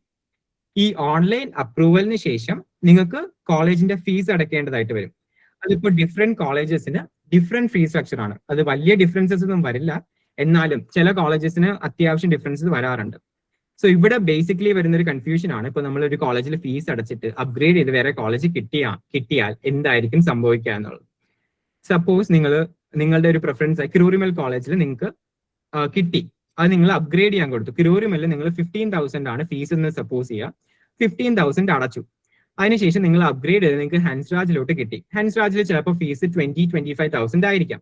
അങ്ങനെ അപ്ഗ്രേഡ് ചെയ്ത് കിട്ടുമ്പോൾ നിങ്ങൾക്ക് ഈ ബാക്കി എത്രയാണോ അടയ്ക്കേണ്ടത് ആ ഫീസ് മാത്രം എക്സ്ട്രാ ആയിട്ട് അടയ്ക്കാം. അല്ലെങ്കിൽ ഇൻ കേസ് ഇപ്പൊ നിങ്ങൾക്ക് പുതിയതായിട്ട് കിട്ടിയ കോളേജിൽ ഫീസ് ഇനിഷ്യലി കിട്ടിയ കോളേജിനെക്കാളും കുറവാണ്, അങ്ങനെയാണെങ്കിൽ നിങ്ങൾക്ക് ഓട്ടോമാറ്റിക്കലി അത് റീഫണ്ട് ആയി കിട്ടും. അവിടെ ഏറ്റവും ശ്രദ്ധിക്കേണ്ട കാര്യം, നിങ്ങൾ പ്രോപ്പർ ആയിട്ട് നിങ്ങളുടെ ബാങ്ക് അക്കൗണ്ട് ഡീറ്റെയിൽസ് ഈ ഫേസ് 3 ഫീസ് അടയ്ക്കുന്ന ആ ഒരു വിൻഡോയിൽ പ്രോപ്പർ ആയിട്ട് നിങ്ങളുടെ ബാങ്ക് അക്കൗണ്ട് ഡീറ്റെയിൽസ് എല്ലാം അപ്ഡേറ്റ് ചെയ്തേക്കുക എന്നുള്ള ഒരു കാര്യം മാത്രമേ അവിടെ ശ്രദ്ധിക്കേണ്ടതായിട്ട് വരുന്നുള്ളൂ. പിന്നെ ഫേസ് 3 ഡൗട്ട് Q&A സെഷനിൽ പറയുന്നതായിരിക്കും. ഫേസ് 3 അടുത്താണ് സൂപ്പർ ന്യൂമറി കോട്ടയിലേക്കുള്ള അഡ്മിഷൻ. അത് ECA ആവട്ടെ സ്പോർട്സ് കോട്ട ആവട്ടെ, ഈ രണ്ട് ECAയ്ക്കും സ്പോർട്സ് കോട്ടയ്ക്കും ഡൽഹി യൂണിവേഴ്സിറ്റി അല്ലെങ്കിൽ ആ സ്പെസിഫിക് കോളേജ് ഒരു ട്രയൽസ് വെക്കാറുണ്ട്. അത് നിങ്ങൾ DUയിലേക്ക് അപ്ലൈ ചെയ്യുന്ന ഇമെയിൽ വഴിയായിരിക്കും പ്രോബബ്ലി അറിയിക്കാറ്. അത് ഈ ഫേസ് 3 ഫസ്റ്റ് റൗണ്ട് ഓഫ് അലോക്കേഷന് മുമ്പോ വന്നതിന് ശേഷമായിരിക്കും ഇതിന്റെ ട്രയൽസ് നടക്കുക. ട്രയൽസ് അറ്റൻഡ് ചെയ്യാൻ നിങ്ങൾ ഡൽഹിയിലേക്ക് വരേണ്ടി വരും. ആ സ്പോർട്സ് കോട്ട അല്ലെങ്കിൽ ECA കോട്ട ഏതിനൊക്കെയാണ് ട്രയൽസ് കണ്ടക്ട് ചെയ്യുക എന്നുള്ള എല്ലാം in detail Delhi university CSIs open ചെയ്യുന്ന സമയത്ത് ഒരു ബ്രൗസർ ഇറക്കും, ഞാൻ ആദ്യമേ പറഞ്ഞതുപോലെ. അതിൽ ഇൻ ഡീറ്റെയിൽ ആയിട്ട് കൊടുത്തിട്ടുണ്ടാവും. സോ ഇത്രയാണ് ഒരു അഡ്മിഷൻ പ്രൊസീജിയർ ആയിട്ട് ഡൽഹി യൂണിവേഴ്സിറ്റിയുടെ അഡ്മിഷൻ പ്രൊസീജിയർ ആയിട്ട് വരുന്നത്. First phase, second phase, third phase. ഈ 3 ഫേസസ് കഴിയുമ്പോഴായിരിക്കും നിങ്ങൾക്ക് ഡൽഹി യൂണിവേഴ്സിറ്റിയിൽ കൺഫേം ആയിട്ട് ഒരു അഡ്മിഷൻ കിട്ടുക അല്ലെങ്കിൽ ഒരു സീറ്റ് കിട്ടുക. 3 ഫേസസ്. പിന്നെ ഈ ഫേസസിനിടയിൽ നിങ്ങൾക്ക് പല ഡൗട്ട്സ് ഉണ്ടാവും. പ്രിഫറൻസ് ഫില്ലിംഗ് ആവട്ടെ അല്ലെങ്കിൽ സർട്ടിഫിക്കറ്റിന്റെ കാര്യം ആവട്ടെ, ഇടയ്ക്കിടയ്ക്ക് ഞങ്ങളും കഴിഞ്ഞ പ്രാവശ്യം കുറെ ഡൗട്ട്സ് എല്ലാം ചോദിച്ചാണ് കുറെ സീനിയേഴ്സിനോട്. സോ നിങ്ങൾക്ക് ഇപ്പൊ എന്തെങ്കിലും ഡൗട്ട് ഉണ്ടെങ്കിൽ ഞങ്ങൾ ഇതിന് ശേഷം ഈ ഒരു സ്പീക്കർ സെഷന് ശേഷം ഒരു Q&A സെഷൻ ഉണ്ട്. ഡൽഹി യൂണിവേഴ്സിറ്റിയിൽ തന്നെ വിവിധ ഡിഫറെന്റ് കോളേജസിൽ ഡിഫറെന്റ് കോഴ്സസ് പഠിക്കുന്ന ഒരു ടീം യുവകൈരിലേക്കുണ്ട്. അവര് ഞങ്ങൾ നിങ്ങളുടെ എല്ലാ ഡൗട്ട്സും കൺഫ്യൂഷൻസും ക്ലിയർ ആക്കി തരാൻ മാക്സിമം ട്രൈ ചെയ്യും. സോ നിങ്ങൾക്ക് പിന്നെ through out the process CSIs open ചെയ്യുന്നത് തൊട്ട് പിന്നെ അഡ്മിഷൻ കിട്ടുന്നത് വരെ എന്ത് ഡൗട്ട് ഉണ്ടെങ്കിലും ഞങ്ങളുടെ ഹെൽപ്പ് ഡെസ്കിൽ നിങ്ങൾക്ക് ചോദിക്കാവുന്നതാണ്. Definitely you will get a reply to that. So അത്രയാണ് CSIsനെ പറ്റി ഒരു ബ്രീഫ് ഐഡിയ എല്ലാവർക്കും കിട്ടി എന്ന് പ്രതീക്ഷിക്കുന്നു. അത്രയാണ് ഈ സ്പീക്കർ സെഷൻ കൊണ്ട് ഉദ്ദേശിച്ചത്. ഇനി നിങ്ങൾക്ക് എന്തെങ്കിലും ഡൗട്ട്സ് ഉണ്ടെങ്കിൽ യു ക്യാൻ ഡെഫിനറ്റ്ലി ആസ്ക്.